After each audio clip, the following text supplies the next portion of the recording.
the part where we try and figure out if we're live? And we are live. And first off, MC, Lincoln could suck a dick. I just had to get that out of the way right up front. This is MC and Mad Talking Civil War, episode 16. We have 40 ounce joining us tonight. Glad you didn't burn alive, buddy. How have you been?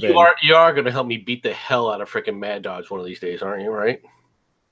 Yeah, I mean, I'm still alive. Like, I'm still kicking. You know, I haven't burned down yet. Wait a minute. No, I just extended an invitation into the Confederate Social Club, and now you're turning on me already? What the hell's going on? Listen, there's going to be a civil war in our Civil War Club. You understand this, right? But no, today we're going to be talking about Fredericksburg, which is actually a quite interesting battle, and the Confederates were outnumbered by what? They had 76,000 up against 122,000 on the Union side. That's a pretty big number to be outnumbered by and still carry the day, is it not? Well, it depends on how you're looking at things. The military itself always recommends, if you're going to overwhelm an enemy in a defensive position, you have to go in with three times the forces of the enemy. This is one of the advantages that the League usually kept, which was almost all of his battles, all right, were kept on the defensive, and as far as letting the enemy come to him, and which is a good military tactic. And with this battle, as you're going to see, he has the high ground. Normally, he's not ignorant of tactics at all, and seizing the high ground gives you a series of advantages, especially with that type of artillery during that day. It gives you it's hard to go up a hill, especially when you're charging up a hill into people firing at you. Even more so if they're raining artillery down on top of you at the same time, and even more so when they're behind freaking stone walls. But we'll get to that point. Wait, Jackson? Like they're all hiding behind Jackson? No. They were hiding behind well, we'll get to that. Yeah, no, absolutely. And I'm gonna go over here to our source material. By the way, that's in the description. I actually remembered to do that this time. Well, if you want, let's pull up this, if you don't mind. Let me share something. Okay, while you're pulling that up, all right. So it was in 1862, December 11th through the 15th. Even in Virginia, it's pretty cold in December, right? It can get that way. This was much colder than normal, however. All right, I'm going to present you to everybody, MC. There you go. All right, these are the movements that, as you're seeing, Burnside is trying to make. Okay, you see in October, Stuart sent a raid north. All right, and once again, they're trying to go all the way around, but it's generally being ignored.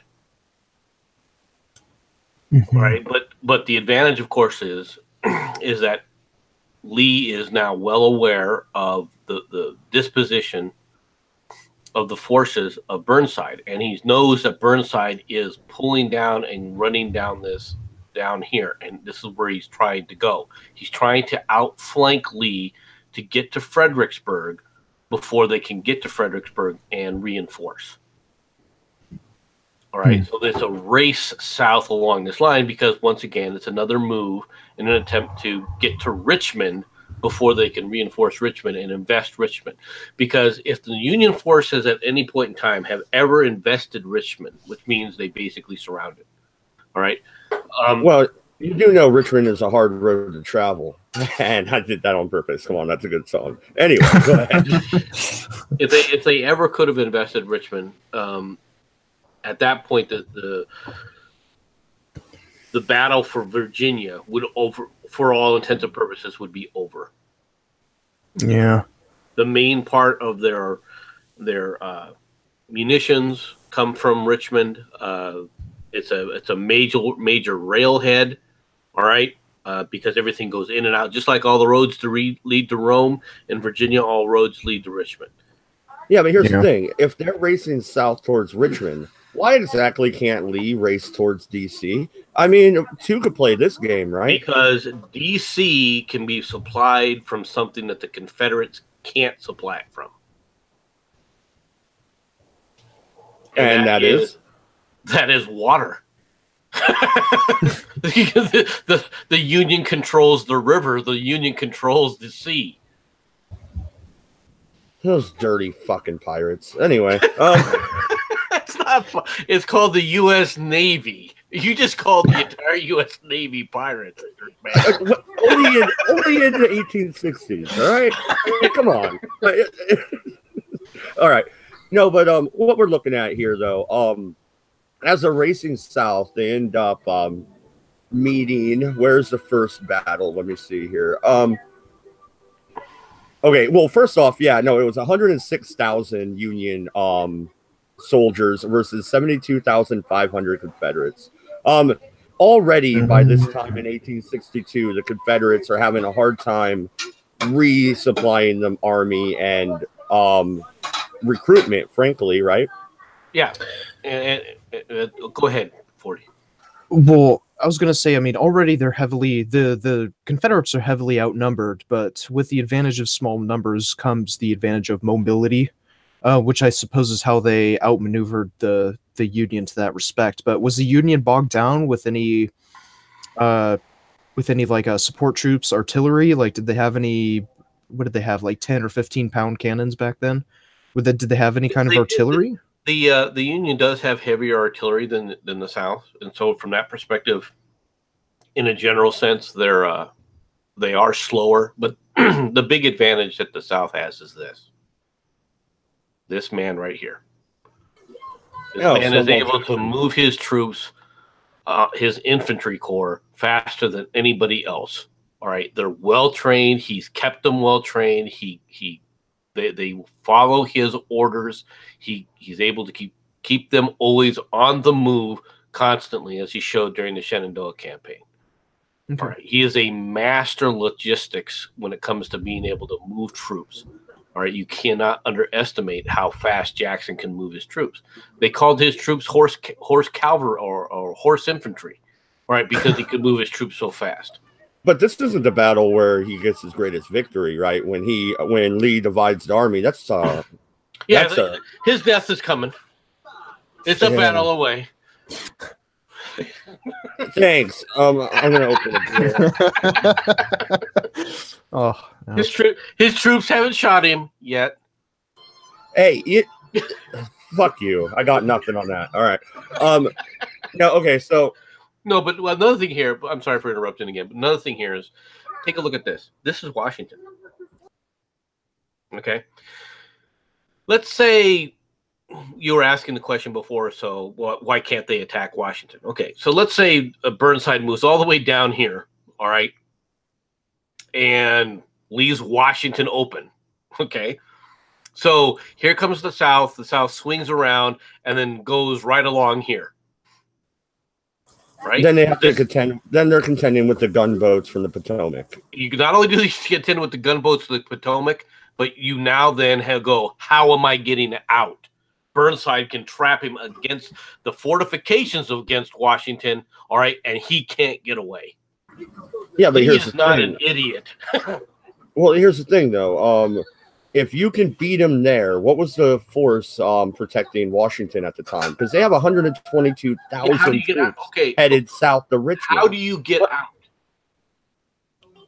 You don't. You're taking D.C. and you're burning it to the ground, and then you're heading north even more, and you're burning everything on the way. We're going straight fucking. We're going straight up. Fucking. You're gonna go right up here into Baltimore, right? We're through another strong point, wasting and shedding and bleeding men the entire way. Baltimore was going to go for the South. Baltimore would have rioted if the Confederate troops entered. You don't think they wouldn't have? Come on, that is a miss. They had to hold Baltimore. They had to hold Baltimore by freaking cannon fire. Okay, and where do you think cannon would be pointed when they came in? They would be able they could possibly take Baltimore, but it's a strong point at this point, and all of a sudden now you wasted your troops on 2 strong points with absolutely no reserves and a superior force behind you, with no way of getting back home. If you turn Maryland for the South, you're not going to turn Maryland for the South.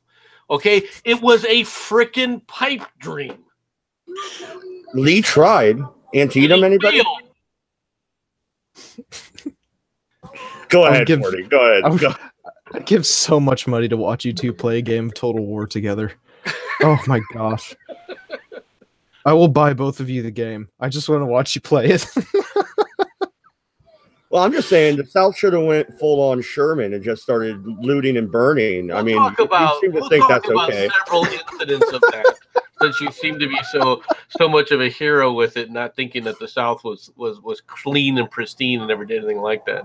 Fort Pillow can fucking kiss my ass. I'm not even talking about Fort Pillow.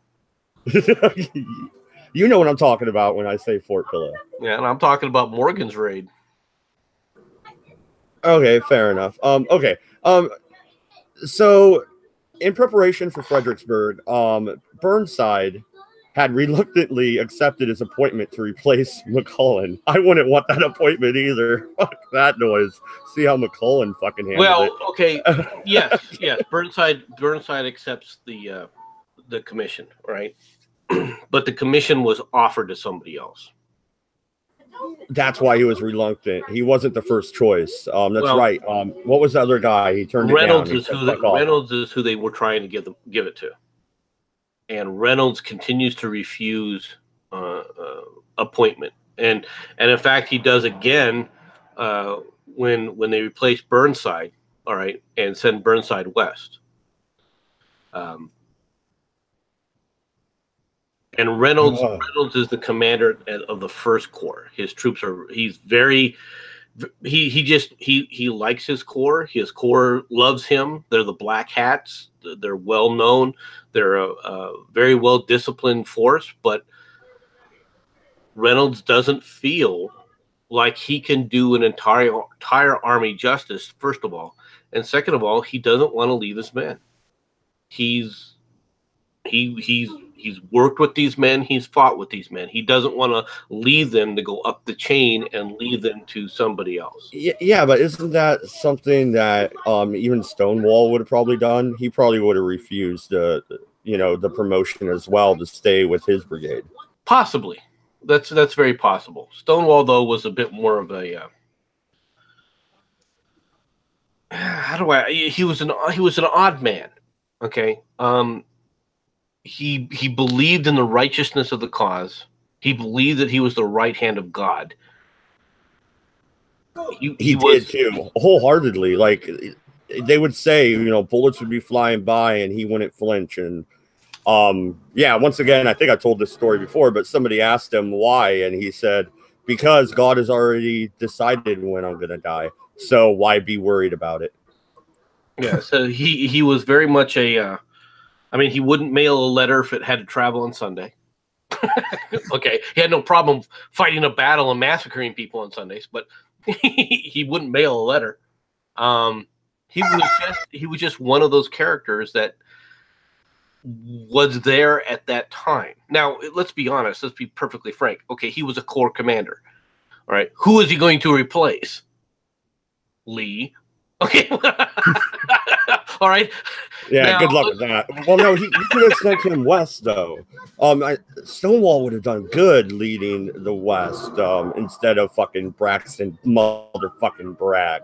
You kidding me? Fuck Bragg. No, not at that time. Okay. All right, you got to understand when the first part of the war began. Okay.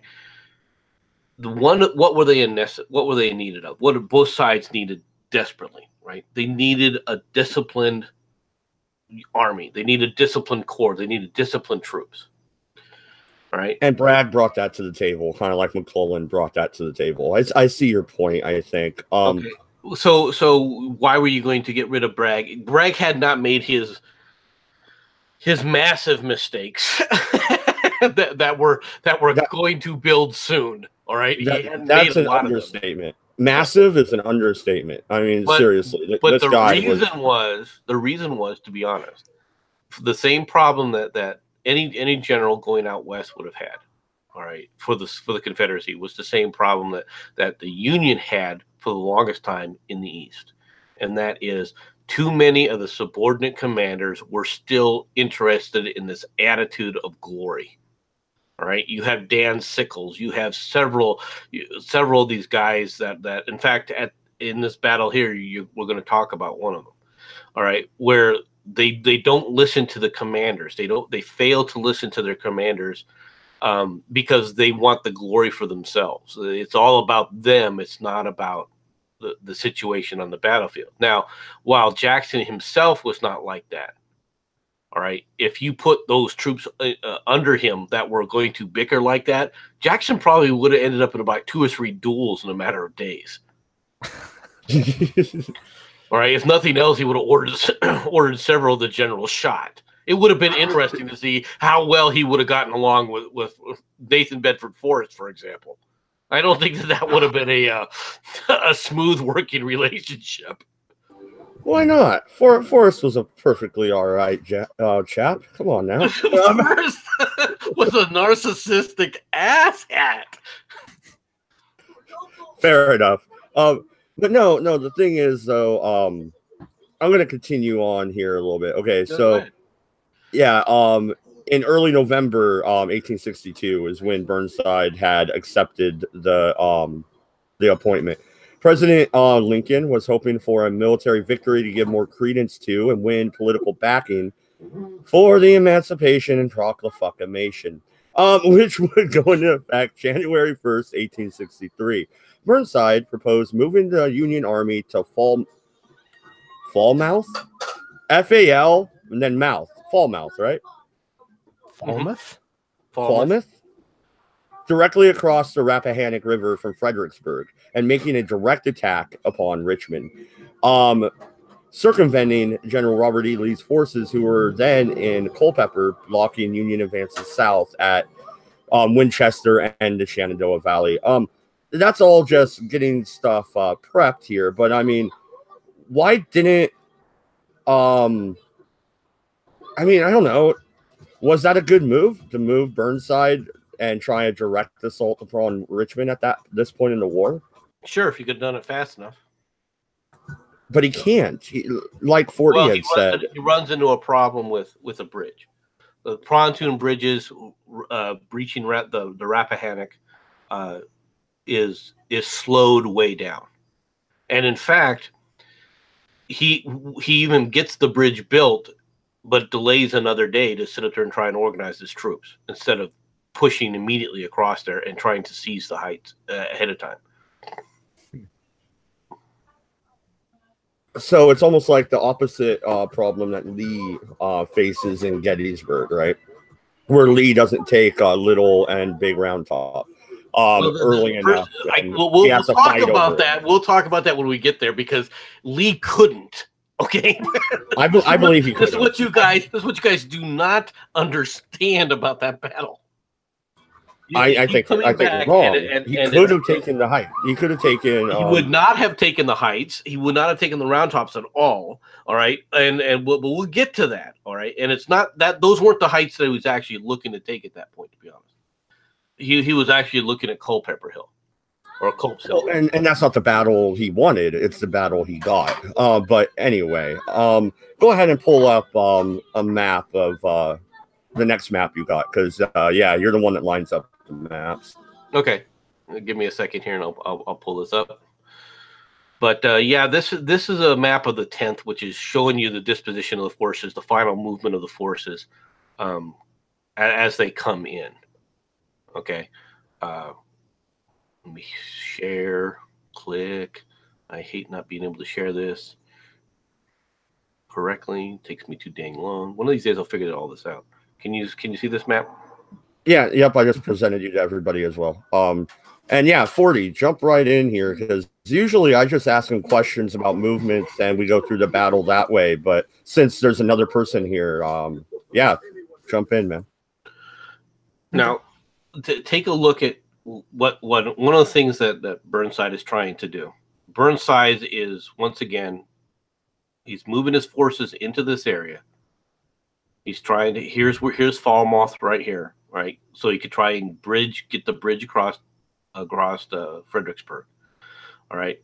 He has the entire Potomac River, all right, that he could supply from. But once again, supplies are slow in coming rather than instantly being available. And what you see is the South is able to utilize these road systems very rapidly to reinforce and to ensure that Fredericksburg, all right, doesn't fall into Burnside's hands early on. Now this Fredericksburg and Brandy Station do fall back and forth from time to time. There's battles across there, and in fact, the next battle is going to take place right over here. And eventually, you'll see another battle that's going to take place right here. This area is fought over repeatedly during the war, back and forth as troops move in and troops move out. So it's pretty much just a stalemate around the Rappahannock River, just on the southern part of it. Rappahannock River. Oh, okay. So the Rappahannock and the Rapidan, because they can't move. In order to move this way to try and swing around to try and go through here, you have to go through the Rappahan, and then the Rappahannock right here is the other one that constantly becomes a fording point or a slowdown point or a congestion point for both forces. I see. Well, and I know that both forces were ripping up the railroad, but how is the Confederacy actually able to keep their rail line, especially through the Shenandoah and connecting into Richmond? I mean, these gaps that they control. Okay. This is where they're able to go across here. These are the mountains. They're able to move on this side of the mountain. I gotcha. Okay, the Blue Ridge Mountains. Yeah, because I was wondering, like, okay, you're an invading force. What's the first thing you do? You cut the railheads, right? That way you could stop enemy movement. That way the Confederacy couldn't move so rapidly from place to place. I have a plan for talking about some of this because I'm going to show you how the Vicksburg campaign went across, and there is an excellent movement that happens during that time frame, and it'll show you an interesting movement. Oh yeah, no, I've been waiting to talk about Vicksburg anyway, because Grant tries like 10 different ways to take Vicksburg. Like, it takes him fucking forever.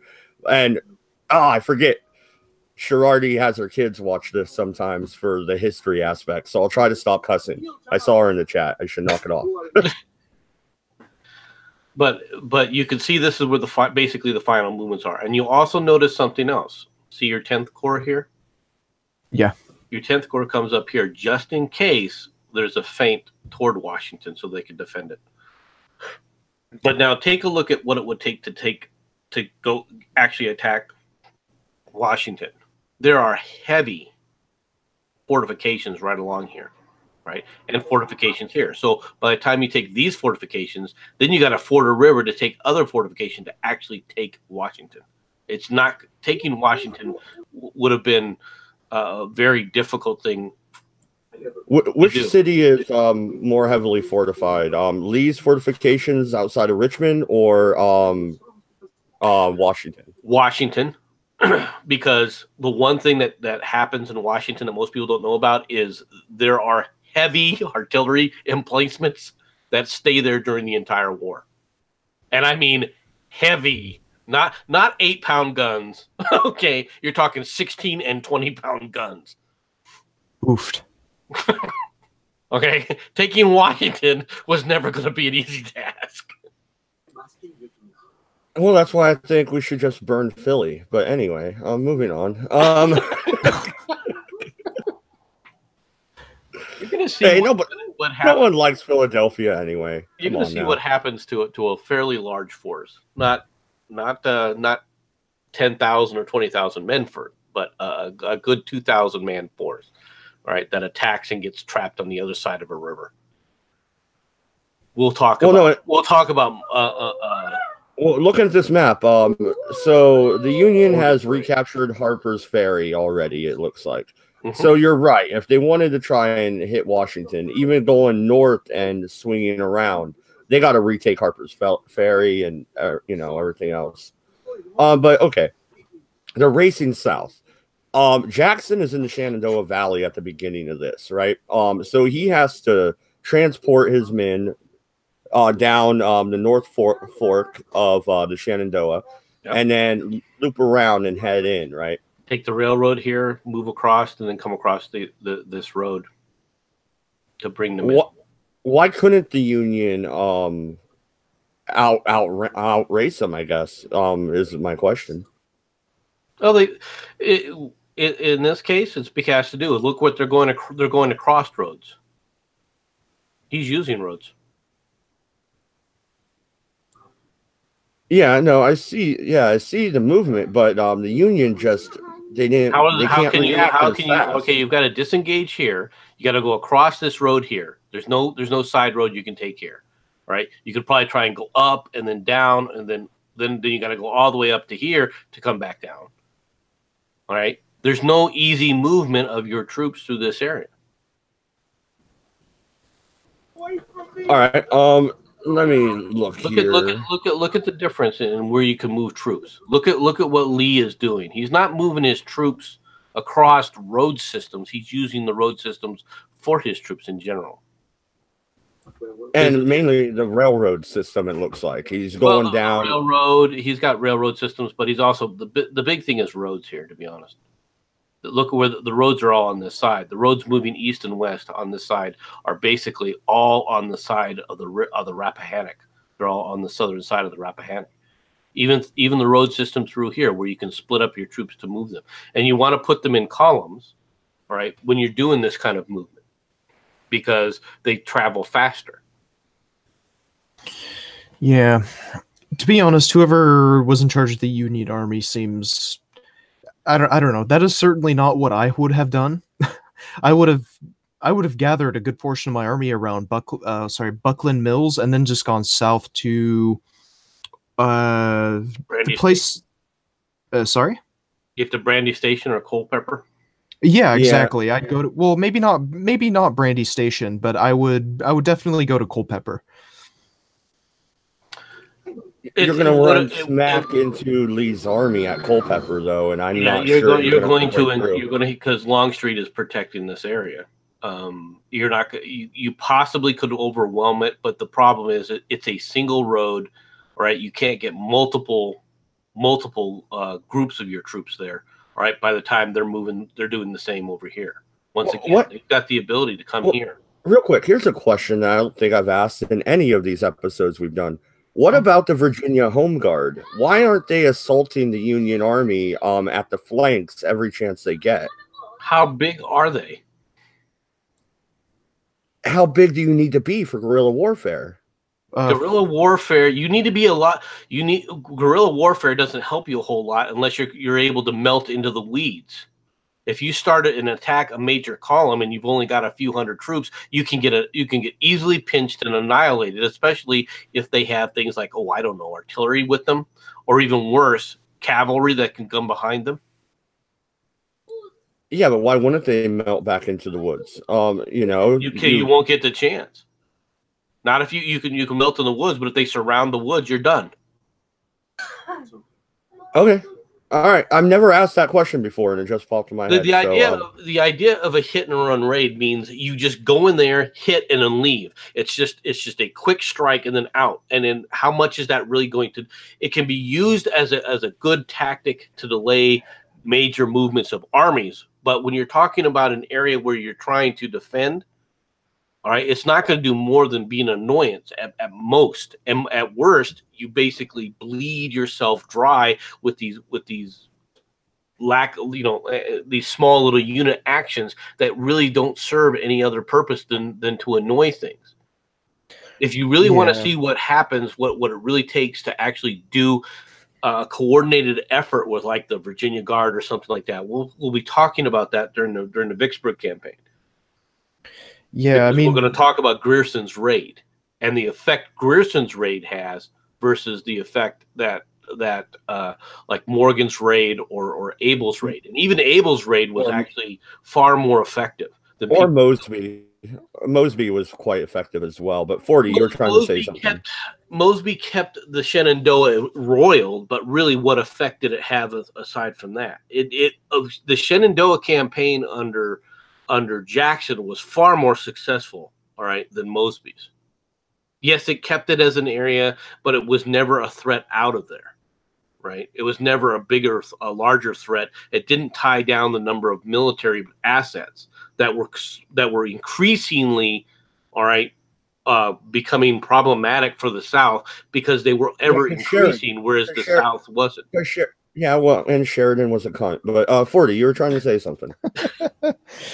Yeah, I mean, a lot of what it comes down to ultimately as to why a guerrilla campaign in Virginia would not be so effective is ultimately due to just the weaponry and just the technological hindrances of the time. I mean, a guerrilla war in America today would be relatively easily, but I mean, we also have automatic weapons, right? I mean, I think that's one of the reasons the Viet Cong had such an easy time waging a guerrilla war, is because they had the conveniency of fully automatic weapons. Well, but they were also not trying to defend anything. You got to remember what the Viet Cong were really trying to do. Okay. Yeah. All they were interested in, okay, was not to defend an area. They were just in an area to terrorize. They were you got to remember what they did. They were a terrorist organization in a lot of ways. They would go into an area. If they could seize control of it, they'd sit up there and then imposed communist freaking rule, a heavy communist rule with taxation. And they said, you will give us food, you will supply us, you will hide us, you will do X, Y, and Z. When the American forces went into Vietnam, all right, and would go in there into these areas, right, the Viet Cong would run and hide in little hidey holes to attack the Americans here and there, hoping the Americans were just on a raid and then would leave, and then they'd come back and anybody that worked with the Americans would be tortured to death and massacred. Okay, that was not going to happen in the South. They weren't going to massacre their own civilian populations. Yeah, that's very true. But one of the points being is that a skilled rifleman takes maybe 2-3 minutes to reload their musket at most. Because you got to pack the gunpowder, and then you got to put the ball in there, pack the ball against the gunpowder, then you got to make sure your flint's ready to go, and you have to. So I mean, even just ambushing, basic ambush attacks, I mean, would not be very effective if you had a 30-40 man group. You're talking cap and ball at this point, not muskets per se, but yeah, by 62, 63, they also had created the first revolvers, that were that way you had multiple shots. That's what a lot of raiders used, like Jesse James and Mosby and all them. But no, I'm reading this right here. Okay, so the Battle of Fredericksburg begins. Burnside's entire Union Army has arrived in Falmouth by November 19th, but the platoons that they planned to use to cross the Rappahannock were delayed, as MC had said. And when they did arrive, heavy snowfall prevented all military operations for a week. Okay, wait a minute. They're fucking on one side of the goddamn river for a motherfucking week, and the Confederates don't try at all to cross and attack. They just sit there and go, look at them. Why would you do that? I don't know. Shoot some cannons over there or something. They do set up cannons, but the enemy's got cannons as well. I mean, a week slowing down your enemy? That should make absolutely no sense. Why would you? Why are you waiting for them to cross? When we get to the battle, I'll show you why. Well, I mean, to be honest, the Union probably had more cannons, and their cannons were probably bigger and blacker. Let's be honest. Not just that. Okay, when we get to this, okay, here let me see if I can get to a map here to show you. Right. Okay, well, while you're getting to the map, I'll continue. Why would you do this? Prevented all military operations for a week. During this long delay, Lee anticipated Burnside's crossing the Rappahannock and ordered General Longstreet and Stonewall Jackson to a line along the river just outside of town, of Fredericksburg, obviously. The rebel troops, really, you use that fucking word? Oh, fuck you. Had ample time to find advantages. Okay, well, hold on a second. Johnny Reb advantageous. isn't something that you freaking celebrate. Now you're gonna bitch about them being called rebels. Get out of here. What the hell's wrong with you? Fair enough. That is actually my gamer tag on the PS4. Oops, stalked myself.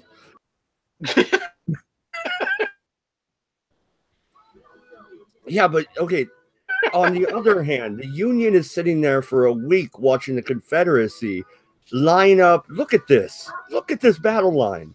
They're not going to win this battle. And I know we got hindsight and it's 2020, but look at this. You have a river. You have all these forces prior to the battle on this side of the river. What do you have behind you? You mean behind the Confederates? Yeah. Well, no. We're playing Mad Dodge's point of view out. Why don't we just attack? Right? Why do we let them attack us? Okay. Let's look at that scenario. Let's take all these forces and run it across these small little pontoon boats, okay, or these pontoon bridges rather. Right? It'd be like sharp all over again. I got you. I got you. Where you're outnumbered, where they've got the heavier artillery, and you can't get up supplies. Fair enough. You called me an idiot enough. Go ahead and play out how the battle actually happened. Okay, so they breached this. All right, now you asked one question. Why aren't they firing artillery? They are. All right, they are firing artillery back and forth at one another, and in fact, the entire city here, all right, is turned into a moonscape prior to them actually going across the river. Now, that's one aspect I don't think we've ever actually discussed. Could you imagine living in Fredericksburg this day, like, or this week, whatever? You would had to have evacuated if you had any sense at all, because once they started setting up and the artillery started going on, you get the hell out of there, because you're not sure. You can go into a cellar and you can wait for your entire house to be brought down around you, and maybe you'll dig your way out at the end of the battle. All right. But for all intents and purposes, the city of Fredericksburg gets destroyed by artillery in this week prior to them firing back and forth across one another. And what the Union is aiming for is they're aiming for anything that's high point, that where people can observe what they're doing. Okay, so that's what they're attempting to take out in these areas. Right. All it did, though, is create rubble all the way through this area and never actually achieved any kind of significant advantage to them.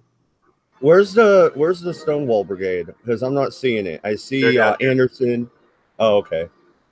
Hill, Hood, Stewart. Oh, okay. Oh, okay. I gotcha. I see it now. Thank you very much. What is the cavalry doing at this point?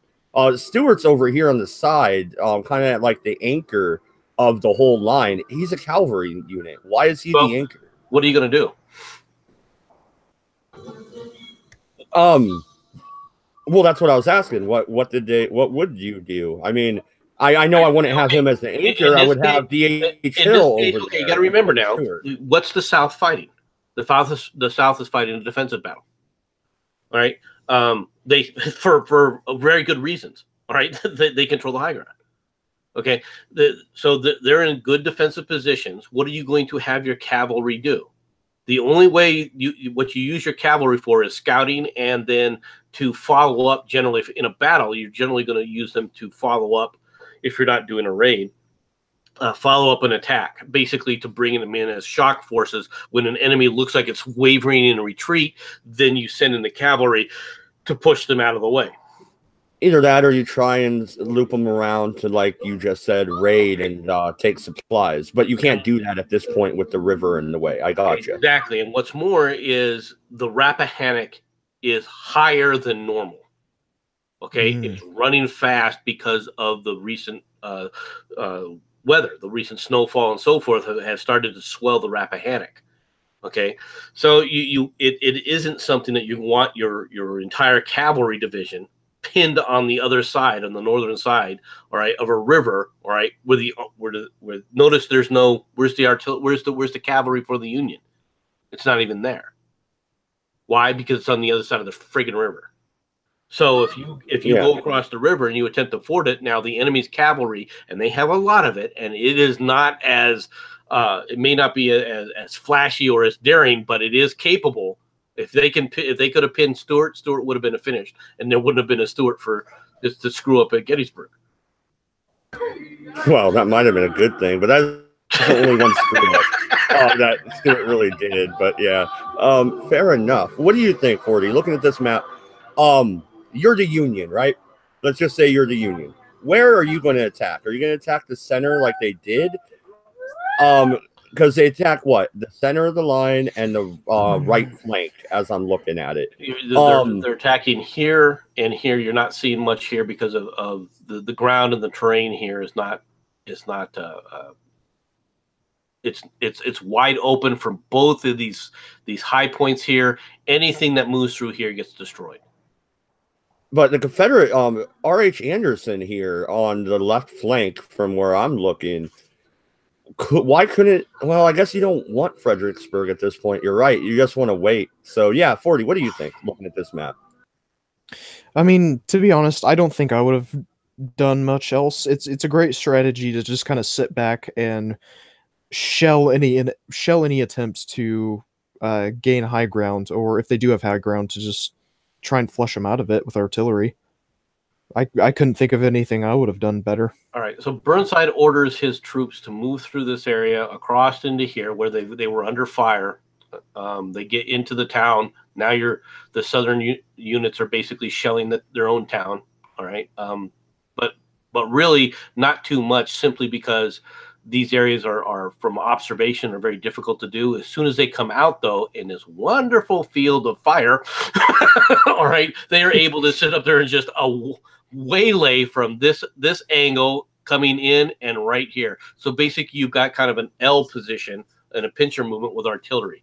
Behind here, where they're ordering the attack, this is where the stone wall is, where wave after wave of an attack is ordered against this stone area here. Real quick, I'll tell everybody where did I see that?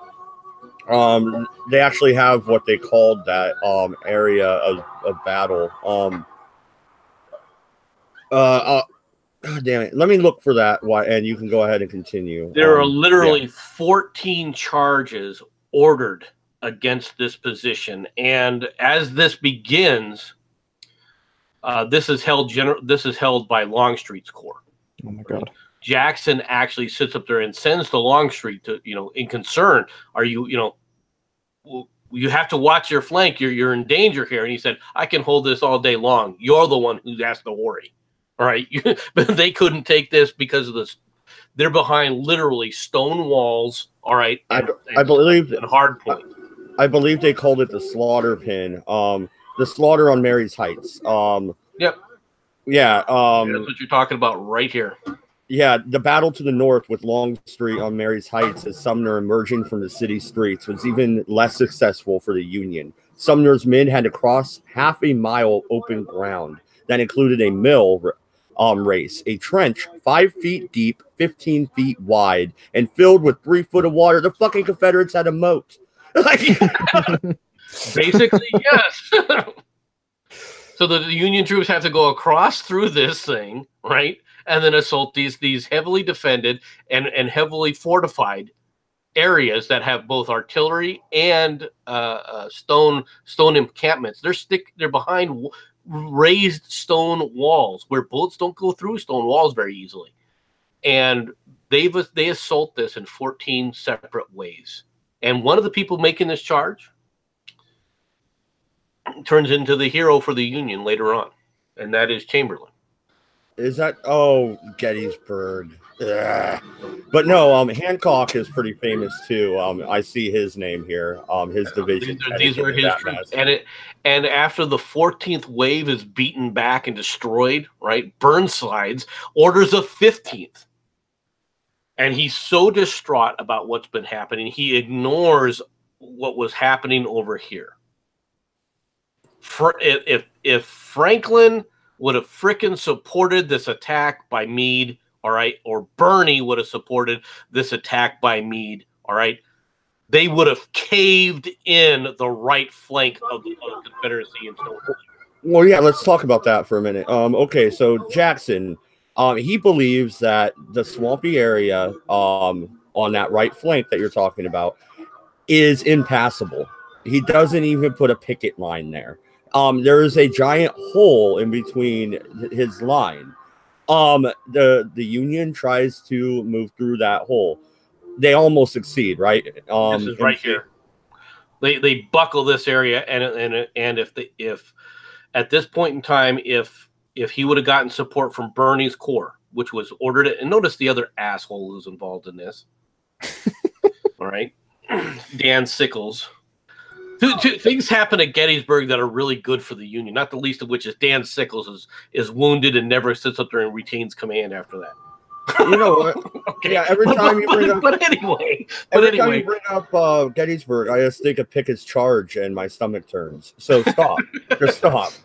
But Bertie here, if he could have supported this, they would have punched the hole right through here. This side of the Confederacy, of the Confederate line, would have been completely isolated. All right, and what's more is they could have started coming back here and taken Longstreet from the rear. Well, yeah, once your line is up in the air, so to say, it's actually fairly easy to roll the line up if you're attacking from the side. It's almost like the Greek phalanx. When they would finally buckle and fail, it was a rout. They were done. Right.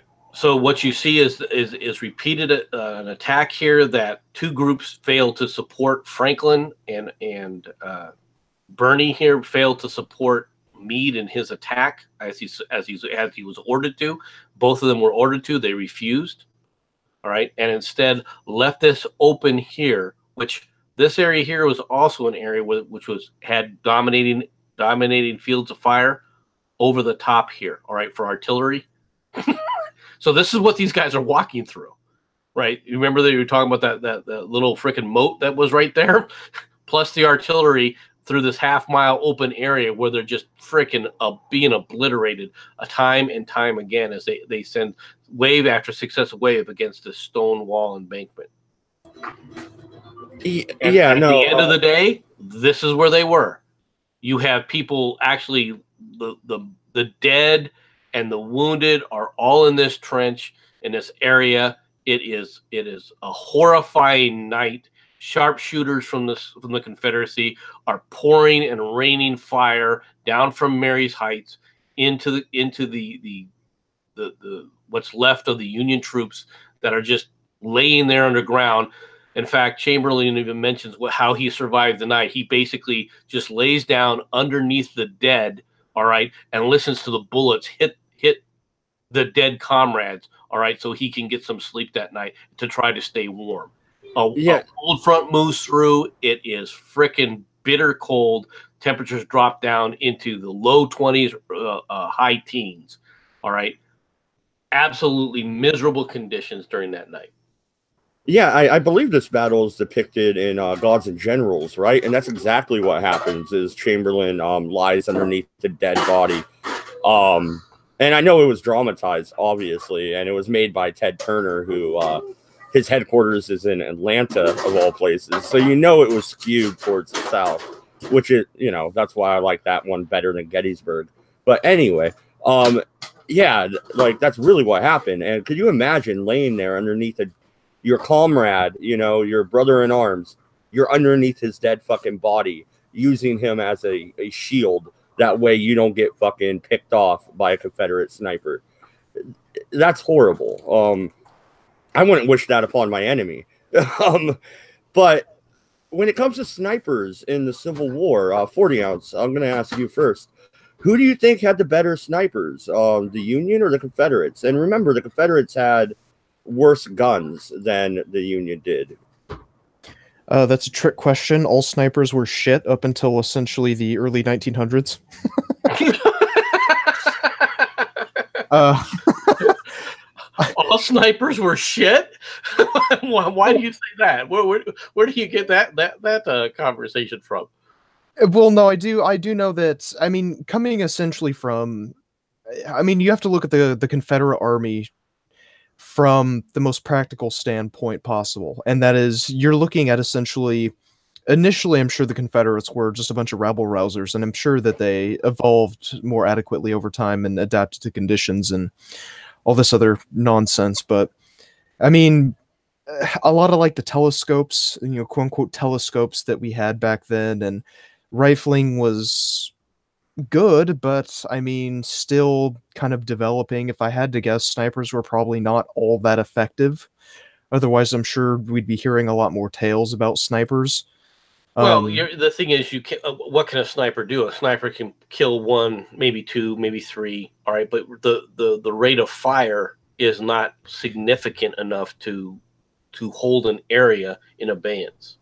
Yeah, and all right, that's the big thing. Okay, so you fire your weapon, because you're correct in this regard. If you fire your weapon, okay, an officer gets hit and falls down. Well, if the unit is well trained, the unit just continues to move through.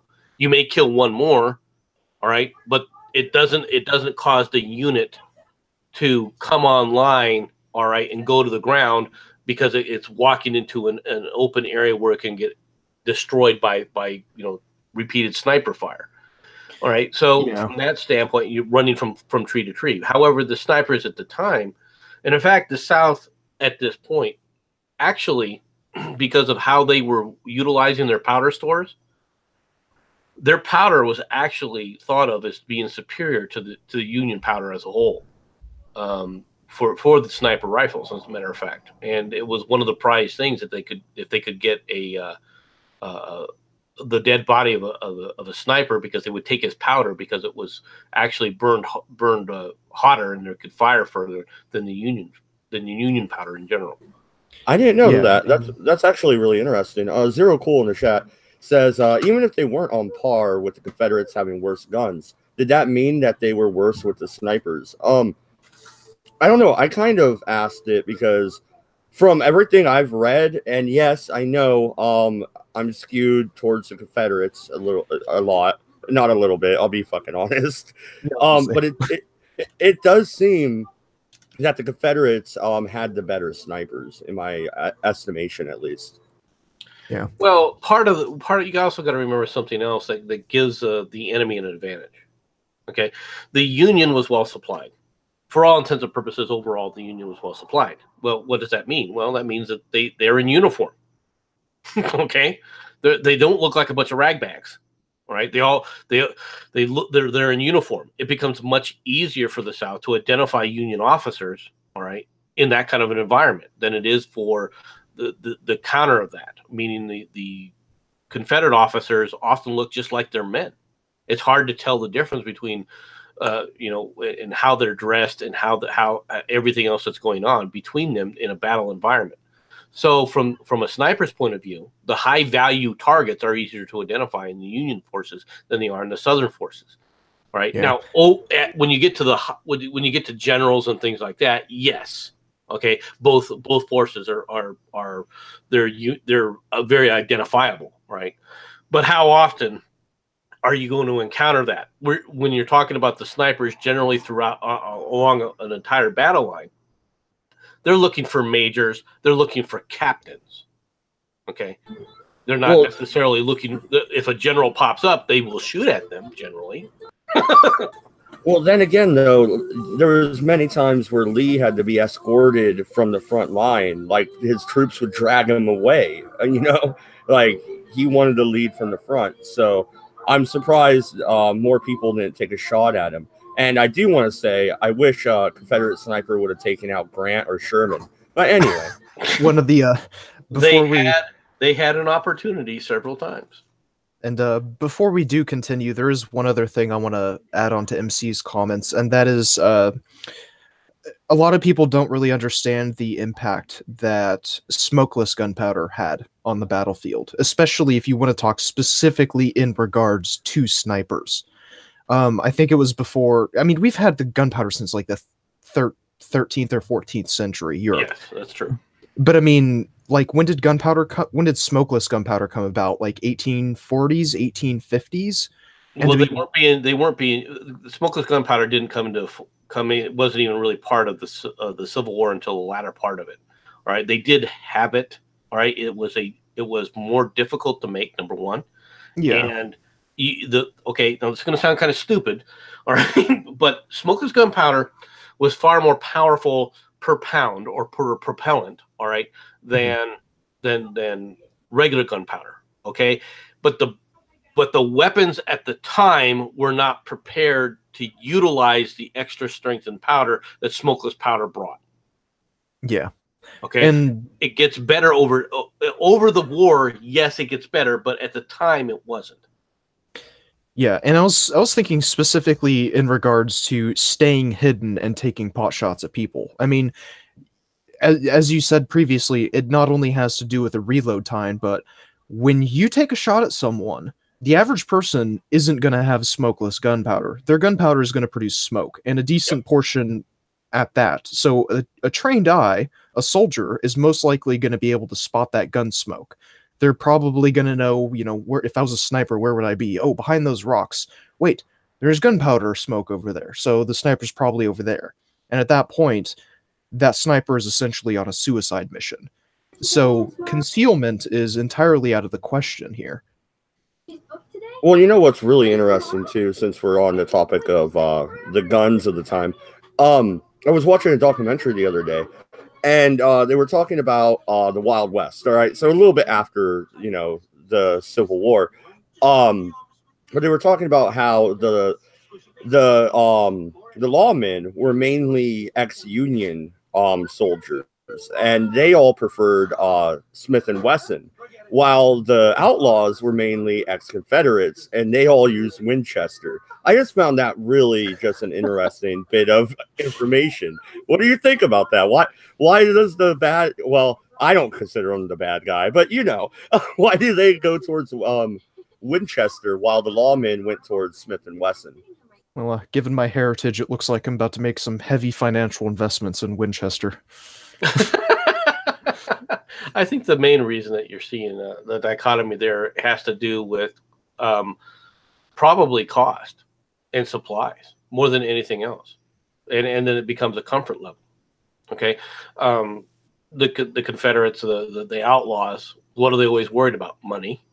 Okay, what's cheaper? What's efficient and cheap? Winchesters. Okay, Smith and Wesson is a well-known brand. All right, everybody knows it, and the law people are constantly, for the most part, they were regularly paid. All right, there are exceptions overall, but for the most part, they remain relatively, well supplied from a cash perspective, so they can afford a higher class or more well-known brand. Well, it's Winchester becomes. I mean, Winchester obviously becomes a well-known, brand within the United States, but it comes down to what were they? They were the everyman's weapon too. Everybody had Winchester.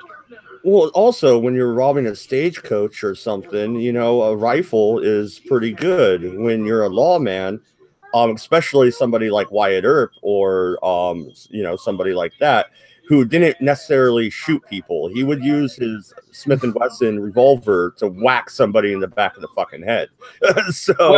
They would use Smith & Wessons, and they would use Colts. All right. The Navy Colt was still very popular, although over time, because of the simple fact that the Navy Colts were nipple powder, right? I mean, where you had percussion cap usage, they fall out of favor. All right. But so goes to cartridges. It also comes down to cartridges. Okay, I mean, what cartridge sizes? Winchesters were known for a single cartridge size for a long time, so they were kind of ubiquitous in a lot of ways. Those peacekeeper revolvers. Well, that does come to the forefront. Yes, very much so. That's what I was thinking about. So that's something else that we can talk about that, but that's really something that takes place more or less after the war in how people tend to get supplied and what they're used. You also got to remember the Confederates, just like the Union. All right, when they went home, they, for all intents and purposes, went home with their weapons. What they carried into battle, they took with them and took home. Yeah, or any spoils of war or something they found. But yeah, no, we can get back to the battle. I just wanted to bring that up a little bit. Don't think he didn't catch that. But no, backing up a little bit. Okay, so Lee digs in on the high ground on Mary's Heights. Why exactly, or if you're Burnside, are you going to assault that position? Don't you think you would try and outmaneuver Lee and make him withdraw from the heights? I mean, you got artillery up there that's just going to blow your people apart. It's like the same thing with Gettysburg, okay, where Lee made the same fucking mistake. Burnside felt that he had to attack, that he couldn't reposition. Yes, his whole idea, his whole battle plan, his whole movement to try and take Richmond, his whole thing is now up in the air. All right. I mean, it's out in the open where obviously Lee has beaten him as far as getting into Fredericksburg. All right. The idea that you can make a dash now to Richmond, all right, has been dashed. Okay, so what are you going to do? You're going to pull back and try and maneuver again? Now, that would have been the smart move. You have forces, you have capabilities that the South simply doesn't have. There were people that were saying, well, why don't we just swing and do another McClellan and do another type of peninsula campaign? All right. But the naval forces weren't aligned to do that. So you would have to then, secure these forces. Could have been done in a relatively rapid manner, probably. Would it have been effective? Any more effective? Well, once again, you're dealing with the same situation that you had during this Peninsula campaign, higher water areas. All right, how are you going to supply your troops? What kind of logistics were you going to supply the troops with?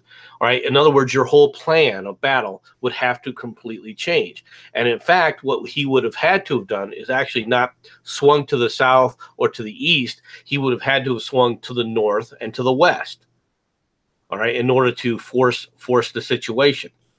All right. And he would have to do it under the watchful eye, all right, of Lee.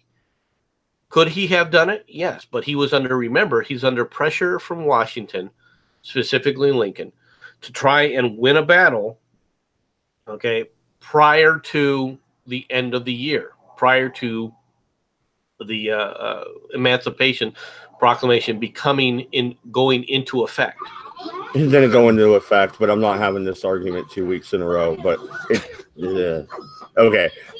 You are the one who even brought up the political pressure, so you got to keep that in mind. Yeah. That this is a part of this going forward.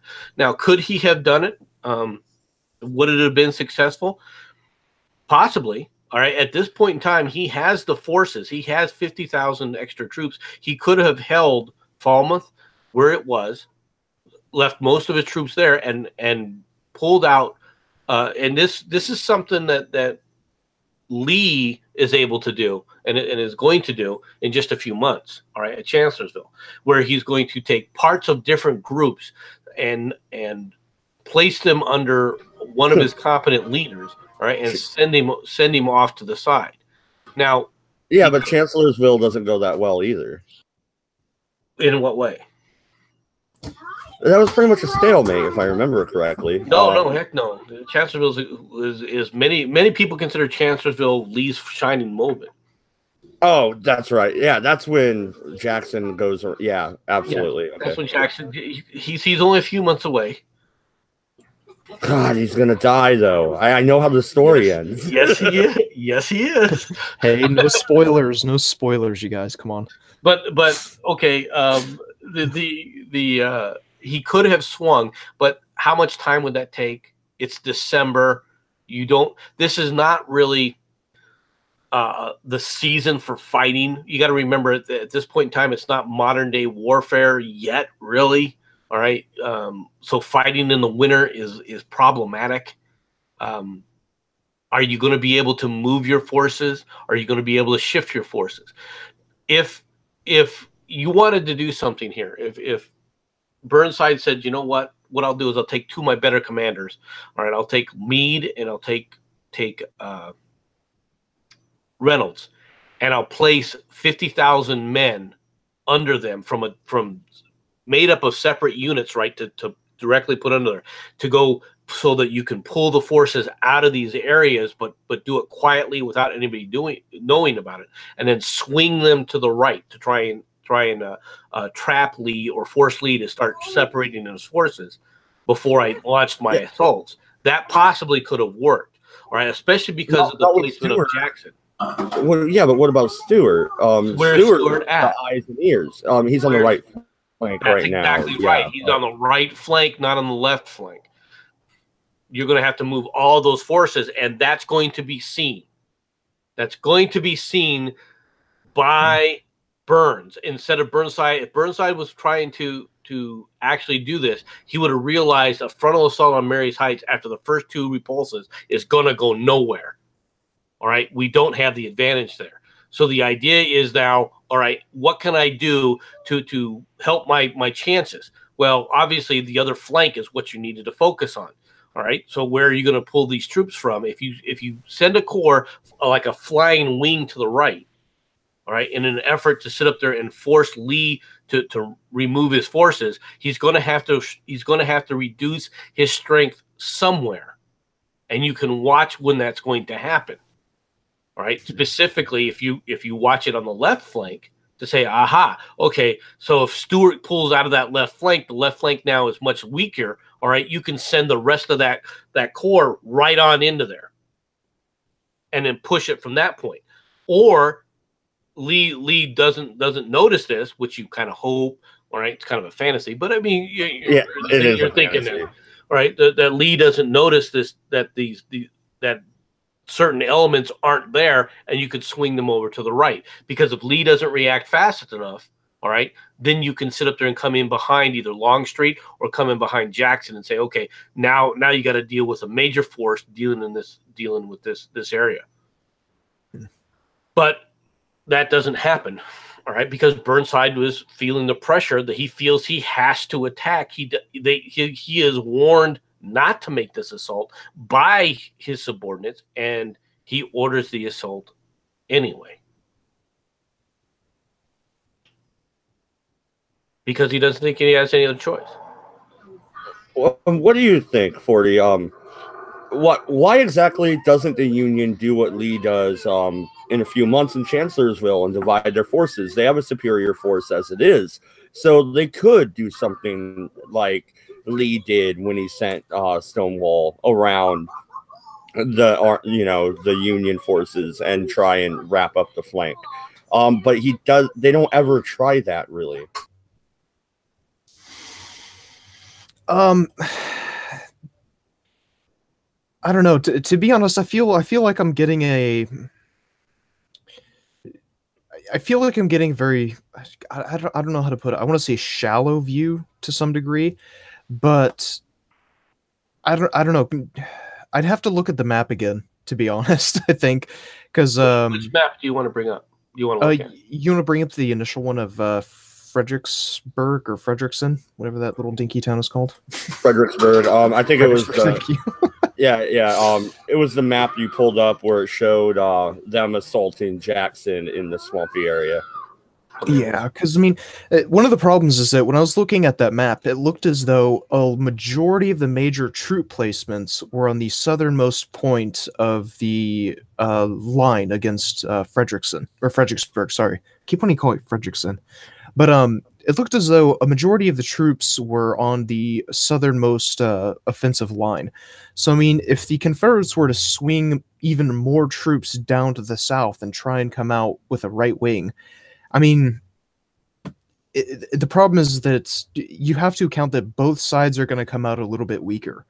And the Confederates, it seems as though throughout the entire war, the Confederates just don't have the ability to maintain a decent supply line. And that's what keeps kind of popping in my head as we talk about these, or as I listen to you guys talk about these battles a lot, is that what's going on in terms. Is this what you're looking for? Yes, that was it. That was it. Thank you. Um, but it just seems as though even if there were, even gosh, I don't know, man. Even if they were to swing south and then follow the river up northwards, it seems as though you're dealing with a lot of troop movements. And yes, as you move your troops around and you swing them around to different sides of the front, your enemies are also going to notice your movements. I mean, you can do them as stealthily as you want, but there is a chance that someone's going to notice something awkward going down, and they're going to communicate it to the other generals, the other officers in charge. So I mean, that's the risky part about moving a lot of these troops around, is that you also have to alter supply lines, and which I'm guessing at this point the Confederates don't have a very good supply line running. Well, it's not just So that. It's the Confederacy can move back and forth fairly easily. Movements of large numbers of troops. All right, you got to remember, Burnside is in Virginia. Okay, there's plenty of people who can easily get on a telegraph and start telegraphing what they're seeing. yeah. All right, so if there's a massive amount of troops moving through your area, all right, he's marching in the blind, but Lee is fully being informed of what's going on. So you have that aspect of what's happening as well. All right. Mm-hmm. So the what's the South going to do? All right. Well, what's the South is on the defensive here. Burnside is trying to posture. All right, but he has to go on the offensive. This is the disadvantage of that the Union has throughout the campaign. They can't fight defensive battles. They've got to go on the offense. Mm-hmm. Now, the battle for Chattanooga, which we're going to get into, all right, is an excellent example of a Union general, all right, going on the offensive and using movement to drive his opponent back, putting him in a situation where he can't hold the ground that he is, and he's going to have to redeploy. And that is that for like deployment's sake, or is he just superior in the ability to move his troops around? It's because he's got more troops to play around with. He just has the ability of moving more troops around. He has more troops to play with. All right, in order to do things. So he Rosecrans constantly moves his troops around and basically is able to drive Bragg out of Chattanooga. All right. To prevent himself from being surrounded. Okay. Now, we'll talk about that later. I know Braxton Bragg is not somebody that's dearly loved by MADD Productions for a variety of reasons. To be honest, he probably would have been better off to have actually stayed and attempted to survive the siege, all right, in Chattanooga than he was, because he gives up Chattanooga, which is a major rail hub and really harms the Confederate Eastern Campaign to a large extent, mainly because at this point in time, people don't realize this, but one thing that has been happening that people don't see what's going on because there's not really a whole lot of battles or anything, but in North Carolina, the Union has moved inland. It hasn't taken all of North Carolina, but it has taken significant sections of North Carolina away from the South. Yeah, no, and the loss of Norfolk, Virginia is a really big loss as well, and the Confederates don't necessarily get that back. Well, no, because it can be easily supplied across the Potomac. They can easily the Union forces can hold it by just sending in supplies straight across the river at any point in time. They can move man and materials right across the river and hold Norfolk. Yeah, which is why the Confederacy never has a real navy other than a few ships the British supply. Thanks, Brits, for like 4 ships. Well, another thing that has happened at this time frame that people don't that is very important in a certain regard is another major ship area, building area, all right, has fallen, and that is Mobile, Alabama. Mobile, Alabama, has been taken by the Union and is being held by the Union.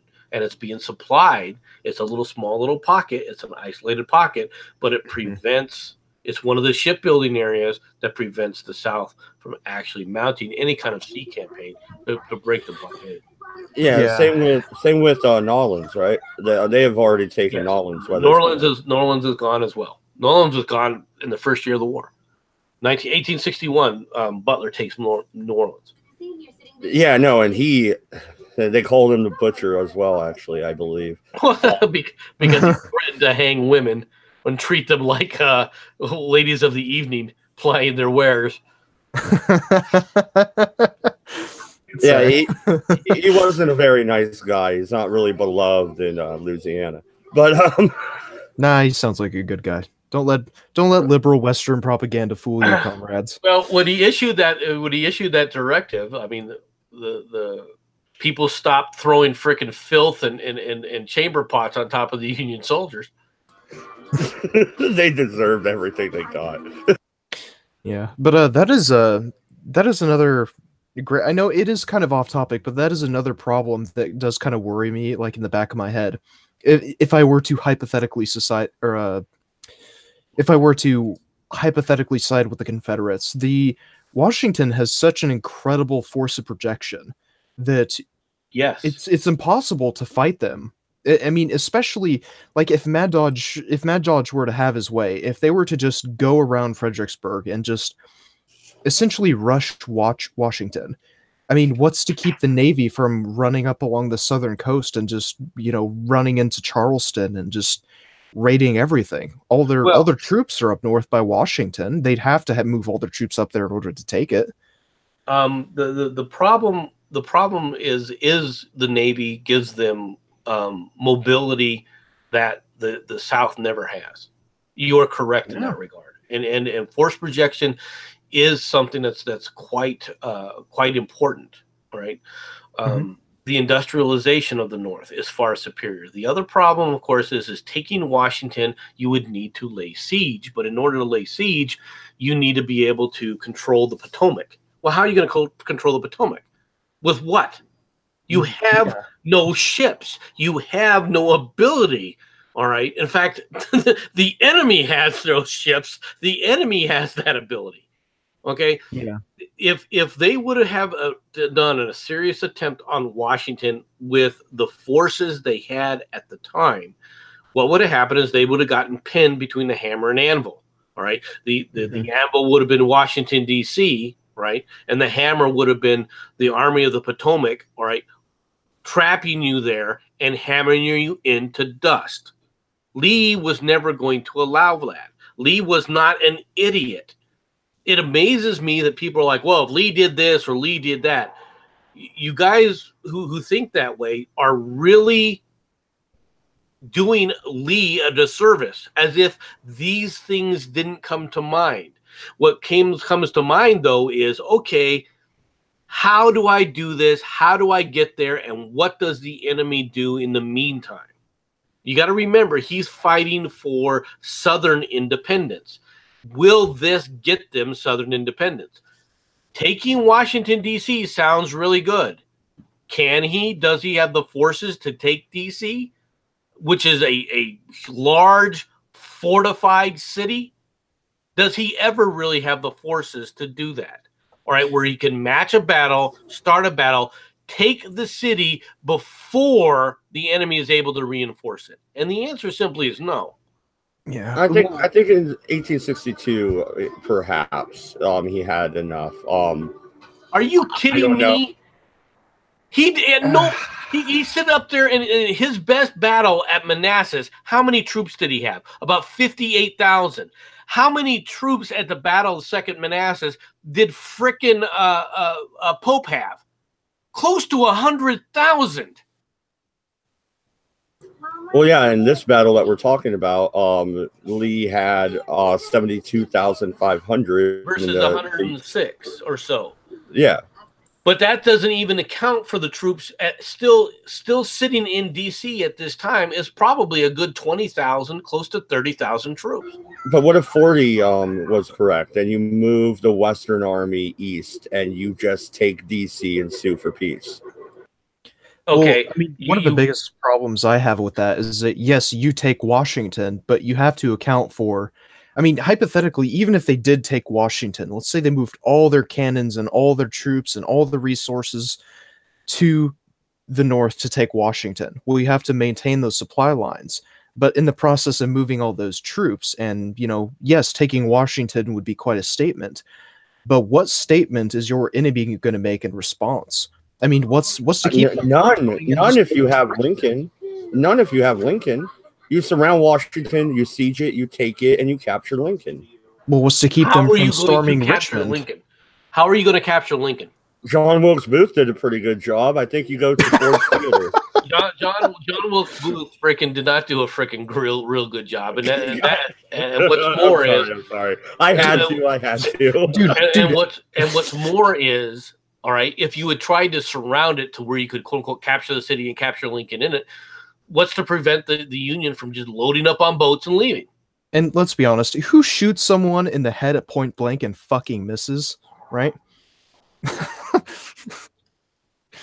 I'm sorry, was that a bad joke? All right, I'm sorry. Well, no, and the idiot also jumped off a balcony and broke his leg. Fucking dumbass. Anyway. And then had to make a speech, right? Oh, yeah. Well, he was an actor. Let's be fair here. I mean, the guy was quite dramatic. He was an ass who was too much of a coward to actually stand and fight for the cause he supposedly believed in. Supposedly, there's rumors that he did work with the Confederate Secret Service throughout the war. That could be considered fighting for the South. But yeah, you have a point. He wouldn't. He was prior to the war, or at the start of the war. What was he a member of? Knights of the Golden Circle, I believe. He was also a member of that Virginia Army regiment that you were talking about earlier. Why didn't they do anything? Were they all too busy dying in barns? Was that the?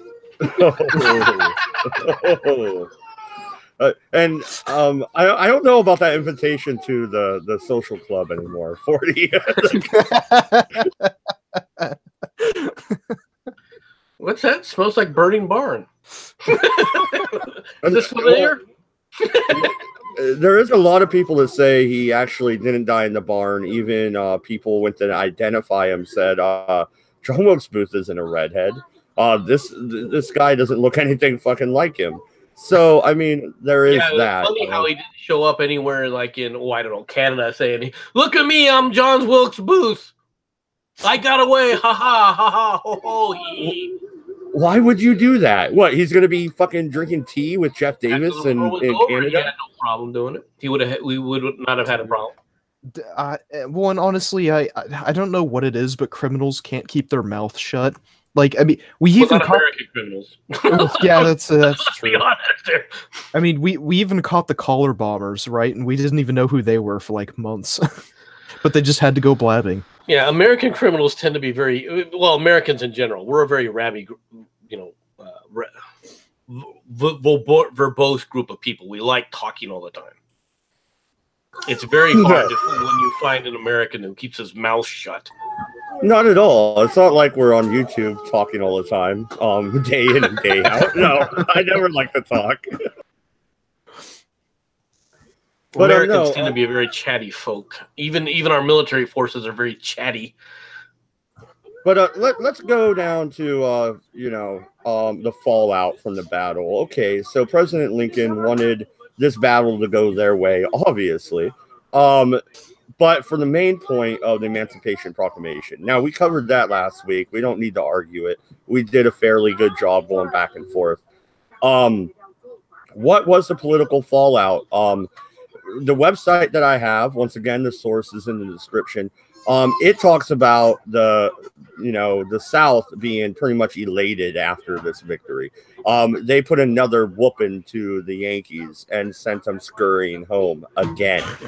They're starting to feel a little, I don't know, a little too In the East, they're feeling their oats. In the West, the result is Lincoln says, "Okay, Halleck, I don't care what you think. Bring back Grant." And that's what happens. That has, yeah. Go ahead, 40. Go ahead. No, it was just a snide remark. You go ahead. Well, no. I was gonna say that has lasting effects. Obviously, I wish he would have just disappeared and never came back. Other things that take place during this time frame from a political fallout, right? There are several different skirmishes in attempt to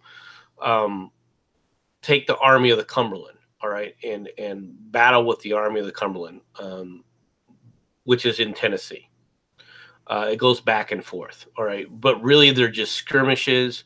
They don't amount to much.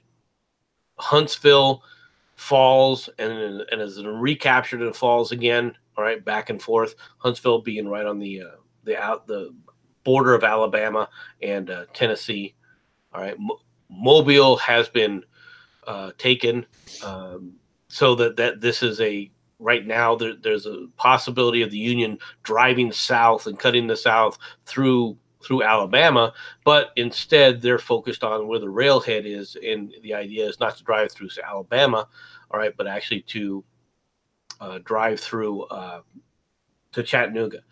The South knows this, and the South attempt a couple of spoiler raids, all right, in the upcoming. They're going to try several spoiler raids through Kentucky and try and so forth. These are limited value and limited effect, as you'll see, and. Really, can I ask how far into Kentucky we're talking? Like Lexington, or are we talking? They go all the way through Kentucky and actually across the Ohio River and go into Indiana and then over into Ohio. Really? Oh, yeah, wow! Major raid by Morgan. That's pretty impressive. Yeah, and he doesn't get away. Oh, okay, well, it's not very impressive. He actually does, but after he gets captured and put in prison, he actually escapes the prisoner of war camp. Okay, never mind. It's impressive again. while that's going on, similar actions are taking place from the Union side going south. All right, and with similar results, as a matter of fact, where the Able Strait goes and tries to do a raid. Unfortunately, he's not given horses; he's given mules. As a result, after a few victories, he's basically trapped and captured by Nathan Bedford Forrest. All right, sent to prison. He tunnels out with some of his fellow prisoners and escapes later on. so I mean, it's kind of a tit for tat going on. That's going to happen. But what you're seeing now is both sides are looking at saying, okay, we have to go on the offensive. We can't maintain a defensive battle. And in the South, the biggest problem that starts to happen in the South is the situation for supplies starts to become absolutely critical. All right. Yeah, no, that's one thing I wanted to ask you. When do you want to talk about the Richmond food riots? Well, that's up to you. I'll let you decide when you want to talk about that. Because I think we could do a whole episode on the riots in Richmond and the draft riots in New York. Combine the two. Well, and let's do that. Yeah. Let's do that.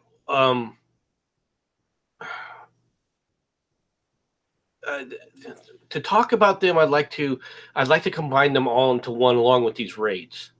All right. I want to talk about Morgan's raid, which was the one I was talking about that went all the way into Ohio. I want to talk about Able Strait's raid. I want to talk about Gearson's raid. Right. I also want to talk about. Well, you know what we can talk about? Let's talk about right now. All right. Andrew's raid. All right. Do you know what Andrew's raid is? It's not popping in my head immediately, so go ahead and Andrew's raid is the great train chase. That sounds familiar. Does that ring a bell? That does ring a bell. Could you elaborate? Okay.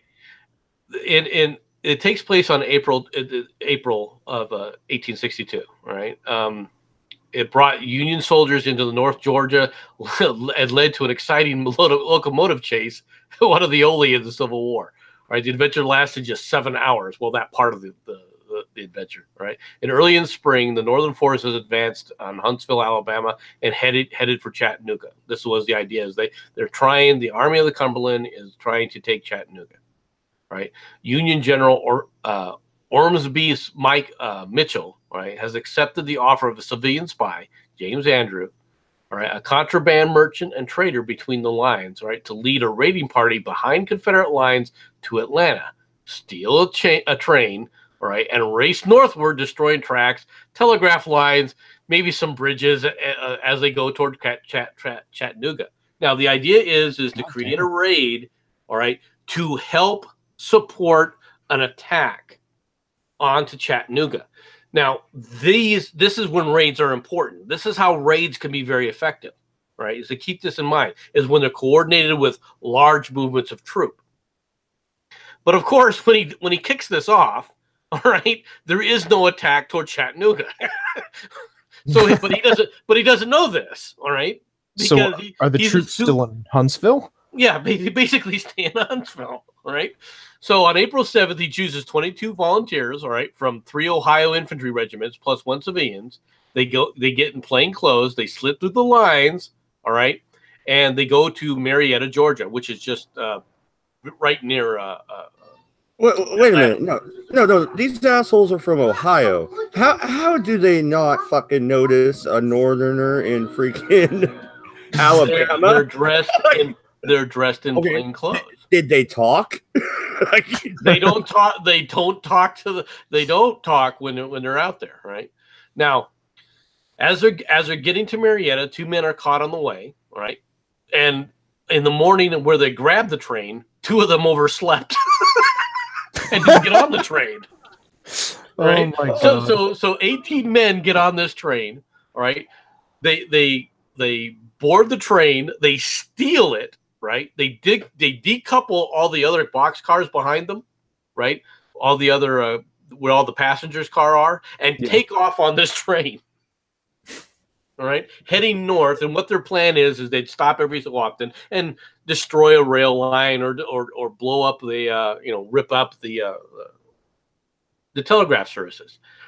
Now, the Confederate forces see a train heading out the station without any cars on it, right? And immediately some of them give chase, right? And in fact, 2 of them actually commandeer a platform car. You know those little rail cars where you bump with your hands? Yeah. Right? And chase after this. Okay? and they chase them for miles. Okay? Now, Anderson, of course, is aware, all right, that they're being chased. Right? But there's 2 assholes on this fucking car. All right. They switch locomotives. They find another train that's off to the side. They pick it up and continue north while they're trying to burn bridges and everything else. But the pursuers are too close. They never actually are able to burn the bridges. And as a result, the Southerners finally get a train on the track to chase after them, and they board the train called the Texas, all right, and eventually capture them all. Oh my God! Right. So of the 20 people that went on the raid, right, 8 of them are tried as spies and executed, and the rest either escaped or were later on exchanged. Andrews is one of the ones who's executed. Right. Real quick though, when does Lincoln actually stop the prisoner exchange? Because that boistered the Confederate Army. Because every time they did a prisoner exchange, they would rejoin. That doesn't happen until after Gettysburg. That doesn't happen until after Grant is placed in charge of all the forces. Okay, go ahead with Anderson. I just I was curious because you brought up Anderson's Person Exchange. Right? Oh, Andrew. But that was the end of the great train chase. And it's actually there are some older movies about this. All right. I was just about to say I would love to see a movie about that. There just look up the movie The Great Train Chase, and that's basically the Andrews raid. Is it a great thing? No. I mean, does it do it justice? Of course, it's Hollywood's version of it. All right, but it is an amusing anecdote. Now, the upshot of it, of course, is because they sent this guy to go do this, and they never actually tried to head toward Chattanooga.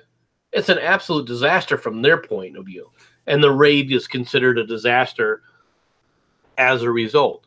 But one of the things that it does identify is that when it comes to these kind of activities taking place, meaning spies, right, and spoiling and raids like this, both in the Union and in the South, it's very easy to accomplish.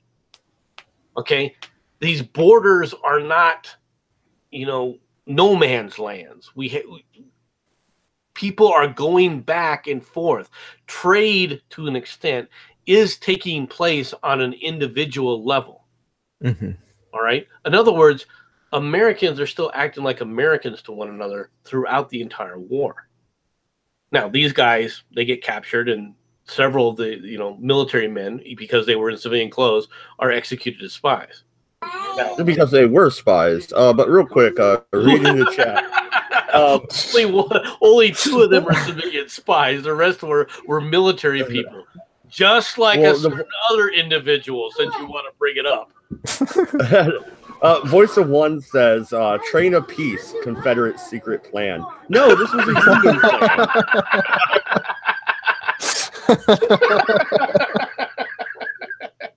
Nice one, Voice. Well put. Well, don't you have anything to say about that, Mad Dodge? Come on now. I mean, let's not lie. That's pretty accurate. All right. Why is Chattanooga so important? Chattanooga is very important because it's one of the main rail hubs that is traveling from the east up and down the eastern seaboard.